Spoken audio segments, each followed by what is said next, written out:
اور بخاری میں موقوفاً ابن مسعود سے بھی ہے، بخاری مسلم دونوں میں ہے، نبی الاسلام ہر خطبے سے پہلے کہتے تھے اما بعد فإن خیر الحدیث کتاب اللہ وخیر الہدی ہدی محمد صلی اللہ علیہ وآلہ وسلم وشر الامور محدثاتها وکل محدثۃ بدعہ وکل بدعۃ ضلالہ وکل ضلالۃ فی النار۔ کچھ الفاظ ترمذی کے اور نسائی کے بھی ہیں۔ آگاہ ہو جاؤ، سب سے بہترین کلام اللہ کی کتاب ہے، اور سب سے ہدایت یافتہ راستہ محمد صلی اللہ علیہ وآلہ وسلم کا ہے۔ بدترین کام وہ ہیں جو دین میں نئے جاری کیے جائے، اور وہ کام بدعتیں ہیں، تمام بدعتیں گمراہیاں ہیں، اور تمام گمراہیاں جہنم میں لے جانے والی ہیں، والعیاذ باللہ تعالی۔ اور یہ کہہ رہے کہ جی حدیثیں پڑھ کے گمراہ ہوں گے، نبی علیہ السلام تو ہمیں یہی کہہ کے گئے ہیں۔ صحیح مسلم میں حجۃ الوداع کا خطبہ نکال کے دیکھیں، نبی علیہ السلام نے فرمایا میں اپنے بعد تم میں وہ چیز چھوڑ کر جا رہا ہوں جس سے مضبوطی سے پکڑ لو گے، کبھی گمراہ نہیں ہوگے، وہ اللہ کی کتاب ہے۔ مسلم شریف میں صرف کتاب اللہ کا ذکر ہے۔ سنت کو ماننا کتاب اللہ ہی کو ماننا ہے، من یطع الرسول فقد اطاع اللہ۔ البتہ ایک حسن درجے کی روایت المستدرک للحاکم میں ہے، وہاں پہ کتاب اور سنت دونوں کا ذکر ہے کہ ان دونوں کو مضبوطی سے پکڑ لینا۔ کوئی بابا پکڑنے کے لیے نبی الاسلام نے نہیں فرمایا، حالانکہ نبی الاسلام کے پاس تو وہ بابے تھے جو چھوڑے بھی جا سکتے تھے۔ کون؟ صحابہ کرام، اہل بیت، خلفاء راشدین۔ لیکن نبی اسلام کو پتا تھا کہ کچھ عرصے بعد انہوں نے بھی تو فوت ہو جانا ہے۔ آج کی ڈیٹ میں جو رسول اللہ کا سٹیٹس ہے وہی اہل بیت کا اور صحابہ کرام کا سٹیٹس ہے، سب دنیا سے چلے گئے۔ البتہ قرآن دنیا میں موجود، سنت کا ریٹن ریکارڈ موجود، اس لیے حضور نے وہ بات کی جو آخری انسان تک کے لیے بچنی تھی۔ ورنہ اگر کہتے ہیں میں ابو بکر کو چھوڑ کے جا رہا ہوں تو 2.5 سال بعد تو حضرت ابو بکر کا وہی سٹیٹس، 12 سال کے بعد سیدنا عمر کا وہی سٹیٹس، اور آلموسٹ 24 سال کے بعد سیدنا عثمان کا وہی سٹیٹس، اور 30 سال کے بعد مولا علی بھی شہید ہو گئے، خلافت راشدہ ختم، اور آخری صحابی ابو طفیل عامر بن واصلہ المتوفا 110 ہجری، حضور کی وفات کے 100 سال کے بعد وہ بھی چلے گئے۔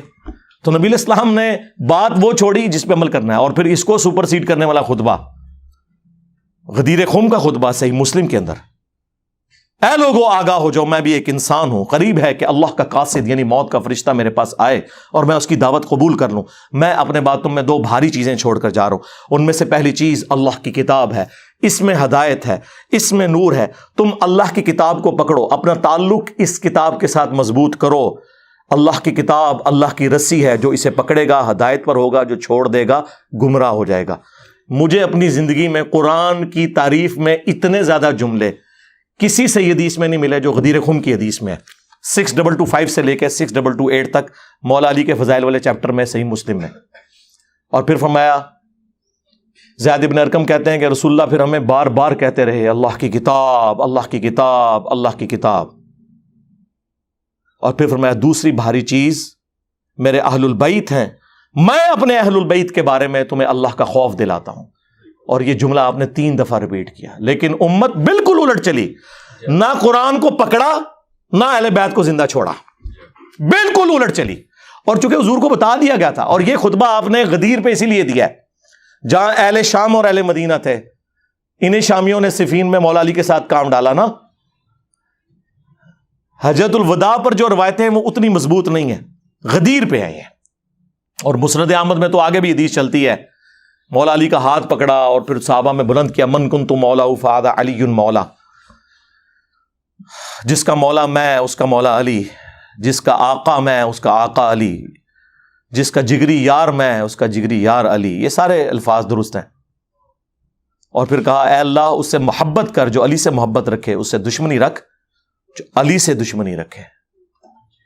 اور یہ حصہ تو مسلم میں بھی ہے، علی سے محبت نہیں رکھے گا مگر مؤمن، علی سے بغض نہیں رکھے گا مگر منافق۔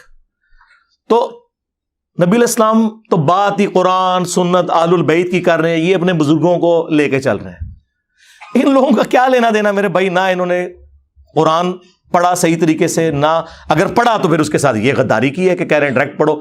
یار یہ غداری تو کوئی فزکس کا پروفیسر اپنی کتاب کے ساتھ نہیں کرتا۔ آج تک کسی فزکس کے پروفیسر کو سنا ہے کہ آئنسٹائن کی تھیوری آف ریلیٹیوٹی نہ پڑھنا گمراہ ہو جاؤ گے، یا کوئی انگلش کا پروفیسر کہے کہ آکسفورڈ کی ڈکشنری نہ پڑھنا گمراہ ہو جاؤ گے۔ اس سے بڑھ کر میں میکینیکل انجینئرنگ میں نے کی ہوئی ہے، جب کبھی بھی بڑے مجمع میں میں نے اپنی کلاس کے اندر ٹیچر کی غلطی نکالی نا کتاب سے، تو اس نے ہمیشہ کہا تھینک یو،